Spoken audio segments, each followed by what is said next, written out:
Chapter 15 is about the regulation of gene expression. 15.1 is specific to bacteria and prokaryotic cells, but overall the entire chapter is about how this gene expression is a response to environmental conditions. This diagram summarizes feedback inhibition and how genes are expressed using E. coli, which is a type of bacteria that lives in our colon. Now, E. coli is an organism that is often studied because it feeds off of us. So we are E. coli's host, and living in our colon with all the different kinds of food, different kinds of junk that we eat, that E. coli, in order to survive, has to alter its diet and what it needs absorbed from us in order to survive. So if you look at the diagram, again, this would be referring to E. coli and making tryptophan, which is a type of amino acid that E. coli needs. So up at the top in the orange, you see precursor. So that would be molecules, compounds that are going to eventually be modified and turned into tryptophan. Now, building tryptophan, does not take one enzyme. Many molecules that are built operate off of being built by several different kinds of enzymes. So there are 3 enzymes that are going to build in steps tryptophan. Again, an amino acid that is important for E. coli. So looking down the screen, you can see that the molecules, the orange is changing. You can see that the purple blobs are the enzymes that are going to help build tryptophan. Now, in the end, when the E. coli cell has tryptophan building up, there is a message sent back up to the first enzyme. This is known as feedback inhibition. So this message that is sent back basically tells the enzyme, enough, stop, we have too much tryptophan, because too much of anything obviously is bad. So then that first enzyme ceases helping to make tryptophan, and without the first enzyme, the other 2 can't do their jobs. Now, if you look on the right, you can see these little blue tubes. What those are different genes that are going to make those enzymes. So D and E, it says TRPE, TRPD. Those are 2 genes that are going to signal for enzyme 1 to be built. TRPC is going to be a piece of gene that signals that enzyme 2 has to be built. And at the bottom, A and B are, again, 2 genes that ultimately are going to do transcription and translation to build enzyme 3. Now, if you follow the red at the bottom towards the right, you can see, again, when tryptophan it's indicated in the cell that there's too much of it. There is also another signal that is received by TRPC that says, stop again, and turn off, basically. This gene is going to be turned off. When that gene is turned off, enzyme 2 is not going to be made. And this is another type of regulation that E. coli uses in order to basically acclimate to its surroundings in order to survive. So whether it's feedback inhibition, telling the enzyme to stop doing its job, or going towards the right, actually turning off the gene, there are multiple pathways in which a cell like E. coli can use in order to survive. Some definitions that you need to understand along with a diagram, so please pause it as I go if it's helpful. So the operon is the entire cluster of DNA and related genes where there is going to be an on-off switch for transcription and for transcription, which ultimately no transcription, then translation can't take place. So hopefully we know from the last chapter, when I say transcription, what I mean is RNA being built. And then when I say translation, that is going to be the building of that polypeptide. Now, again, from the last slide, I was referring to the enzymes. Please note that enzymes are specialized proteins. So back to this picture, an operon, again, is that entire cluster of DNA where there's going to be an on-off switch for the polypeptide to be built or to not be built. There's going to be three parts. The promoter. We learned last chapter that there is a promoter region, and here, same thing. The promoter is going to be where the RNA polymerase attaches to signal transcription to take place. Another part is known as the operator. This is also going to be a DNA segment specifically that is going to control the access of RNA polymerase to either move down that strand of DNA for transcription to take place or to keep RNA polymerase where it is. Finally, genes. So there are different segments of DNA that is going to code for that enzyme to ultimately be built. Now, when we were talking about tryptophan, there were 3 enzymes that were made, but 5 different genes. Usually they happen in sequence, and usually when transcription takes place, it's in a very long strand.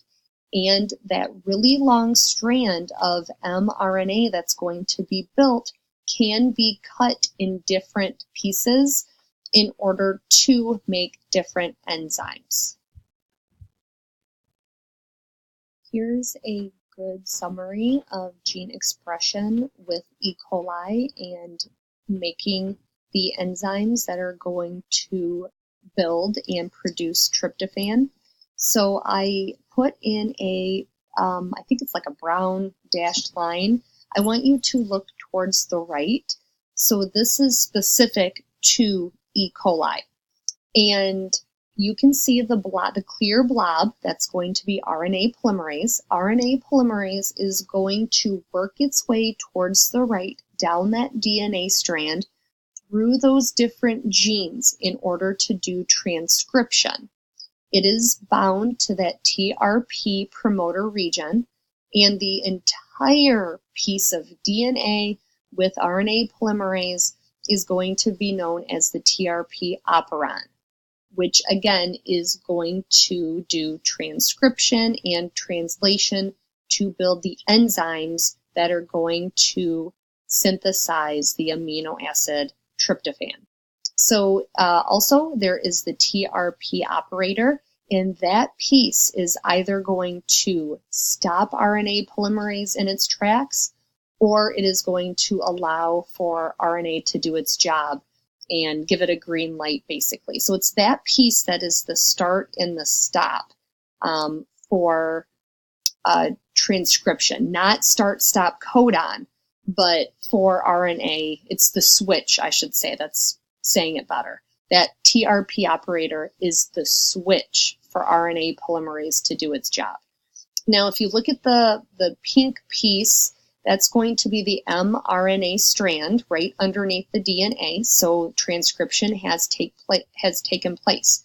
And here there's little green lines indicating start codon, and then the red little line is going to be the stop codon.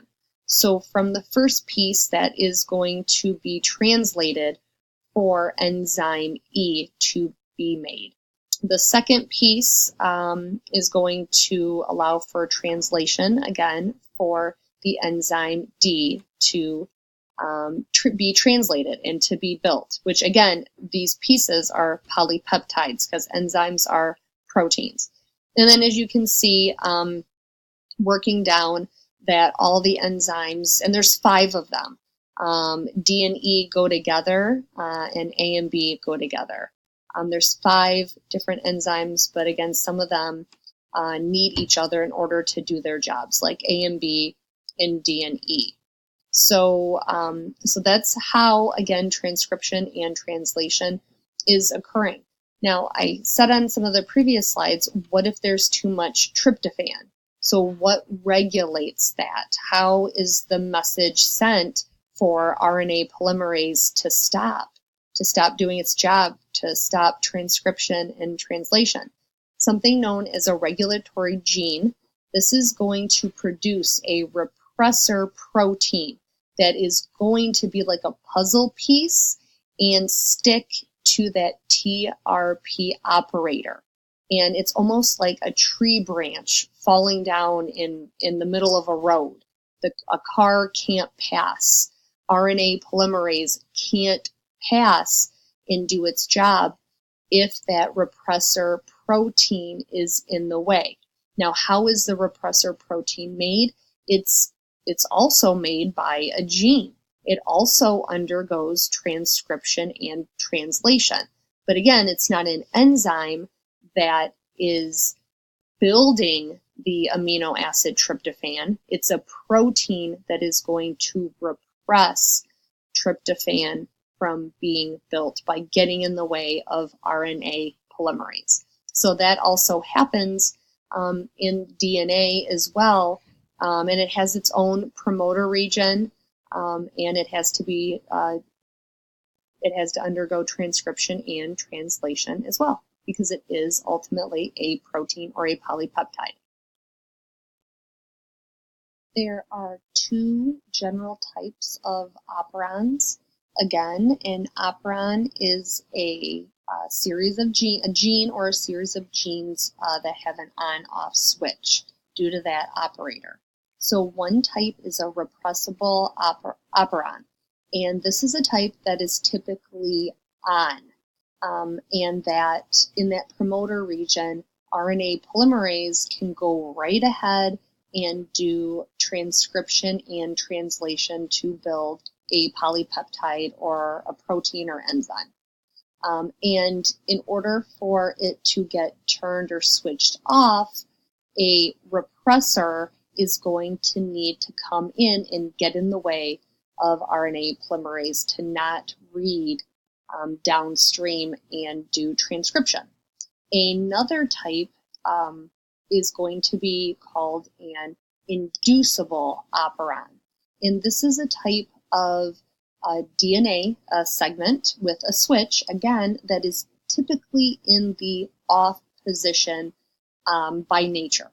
So the only way for transcription to take place is for that repressor to be removed by another molecule, so that way RNA polymerase is able to move downstream and do transcription. So just a little bit more about a repressible operon. Again, a type of operon that automatically is in the on switch is on. It typically is for anabolic reactions, anabolic being building molecules, like the fact that these enzymes that are built are going to build tryptophan. So that would be an anabolic reaction down the road. In order for this operon to be switched off, it does need a co-repressor. So what is the co-repressor in building the enzymes that are going to build tryptophan? Tryptophan itself is going to bind to that repressor protein, like two puzzle pieces. So if you look on the right in that diagram, the red would be the repressor protein that was built. If there's too much tryptophan, the orange, it is going to bind into that protein and click together, which is then going to click into that operator in that promoter region, which will not allow RNA polymerase to do its job and for transcription to take place. So then the operon would be turned off. And like I just said, TRP operon is an example of a repressible operon.